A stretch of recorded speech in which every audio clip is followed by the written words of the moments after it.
AT&T promised to connect you. They never promised to protect you. In 2024, call and text interaction records tied to roughly 110 million customers were copied from an AT&T workspace on a third-party cloud platform. AT&T's SEC filing did not identify the account holder or device used for the initial access. Separate reporting linked the workspace to Snowflake, while Mandiant traced the broader campaign to stolen credentials harvested by Infostealer malware across approximately 165 customer environments. Mandiant found that the affected Snowflake accounts it investigated were not configured with multi-factor authentication. Snowflake did not enforce EFI for customer accounts by default at the time. Valid credentials could therefore become an entry point into a cloud workspace holding sensitive operational data. The stolen files did not contain call audio or message content. They contained interaction metadata, phone numbers, contact counts, aggregate call duration, and, for a subset of records, cell site identifiers. That metadata was copied at enormous scale. For AT&T, the incident exposed a governance risk that reaches beyond one vendor. Sensitive cloud data is only as secure as the identity controls protecting each customer workspace. The push toward cloud analytics sat inside a broader modernization strategy. AT&T was shifting investment from aging copper infrastructure toward fiber and 5G while looking for faster ways to analyze network and customer data. That transformation demanded a modern data architecture. AT&T used a third-party cloud workspace to analyze operational datasets, including a copy of customer call and text interaction records. Public reporting identified the platform as Snowflake. The arrangement offered scale and analytical speed, but it also placed a large body of sensitive metadata behind cloud identity controls. The business logic was familiar: centralize data, accelerate analysis, and support a network serving millions of customers. The security question was whether access controls had matured at the same pace. The control gap emerged at the identity layer. Mandiant reported that the compromised Snowflake accounts it investigated lacked EFI, and that Snowflake did not enforce EFI by default at the time. AT&T's SEC filing was narrower. It confirmed unlawful access to an AT&T workspace on a third-party cloud platform without naming the account owner or endpoint involved. Together, those facts show how valid stolen credentials and inconsistent EFAY enforcement can expose a high-value cloud workspace without any breach of the platform's underlying infrastructure. Centralized cloud data promised analytical speed at enterprise scale. Teams could study network traffic, customer behavior, and operational performance from one environment, while AT&T continued its broader shift from legacy copper lines toward fiber and 5G. But concentration changes the risk. A workspace containing records tied to nearly an entire wireless customer base becomes a high-value target. Mandiant found no evidence that Snowflake's underlying platform had been breached. The campaign instead relied on compromised customer credentials and weak account controls. Across the Snowflake cases Mandiant investigated, the compromised accounts were not configured with multi-factor authentication. That meant valid stolen credentials could be enough to enter a customer workspace. Public reporting linked AT&T's incident to that campaign, while the company's SEC filing confirmed the result. Files containing call and text interaction records for nearly all AT&T wireless customers were copied from a third-party cloud workspace.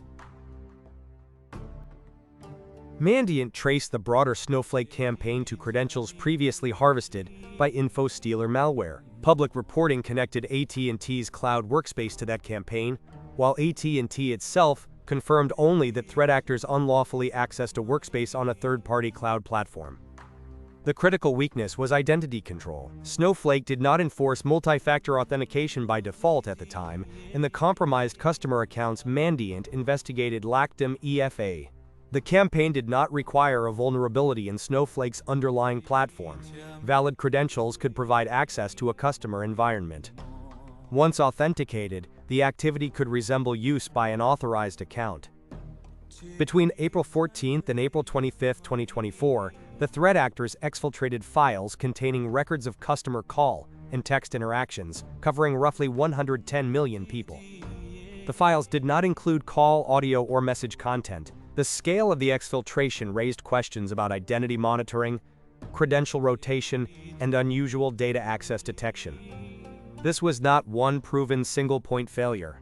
It was a chain of risks: stolen credentials, affected accounts without EFAY, and access to a concentrated cloud dataset. The Snowflake-related incident later became one part of a proposed $177 million combined class action settlement covering two separate AT&T data incidents without any admission of liability. But the immediate issue was the data already copied from the workspace. AT&T was one prominent case in a much broader campaign affecting Snowflake customer environments. Litigation from two separate AT&T data incidents was consolidated into a proposed settlement totaling $177 million. Court documents allocated $149 million to claims tied to the earlier dark web incident and $28 million to claims tied to the Snowflake-related incident, without any admission of liability. The settlement did not establish that the full amount was a penalty for this breach. It did show how data incidents can create years of legal cost and customer remediation.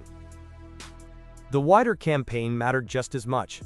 Mandiant and Snowflake said approximately 165 potentially affected organizations were notified. The activity relied on stolen credentials and accounts that lacked EFI, rather than a demonstrated compromise of Snowflake's core platform. AT&T was therefore not an isolated technical anomaly.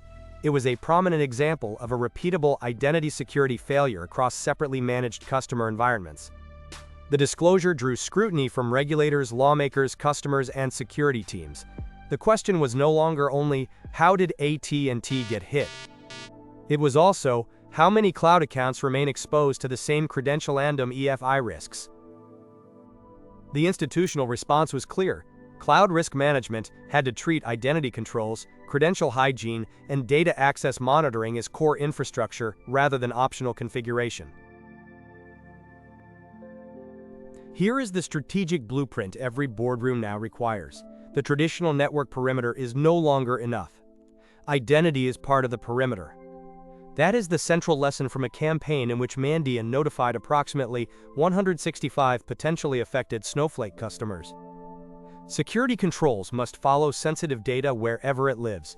First, mandatory phishing-resistant multi-factor authentication for every privileged cloud account. Second, credential rotation and monitoring for signs that passwords or tokens have appeared in Infostealer logs. Third, least privilege access, network restrictions, and alerts for unusual exports from sensitive datasets. Fourth, contractual audit rights and clear responsibility for customer-side security controls. These are not theoretical best practices, they are risk controls. The proposed $177 million combined settlement covers two separate incidents and contains no admission of liability, so it should not be treated as a direct penalty for the Snowflake breach. It is still a concrete reminder that weak data governance can create substantial litigation and remediation exposure. Proactive investment in identity threat detection, cloud logging, and third-party validation reduces the chance that one compromised credential becomes a large-scale data event. Before we conclude, this analysis is educational only and does not provide exploit instructions. Credential theft is an ongoing risk, not a one-time incident pattern. The critical question for every enterprise is whether its identity controls can contain a compromised account before sensitive data leaves the environment. If this breach analysis of AT&T 2024 helped you understand the vulnerability, a like helps us reach more curious minds. What do you think is the most critical lesson from this attack? Drop your take in the comments.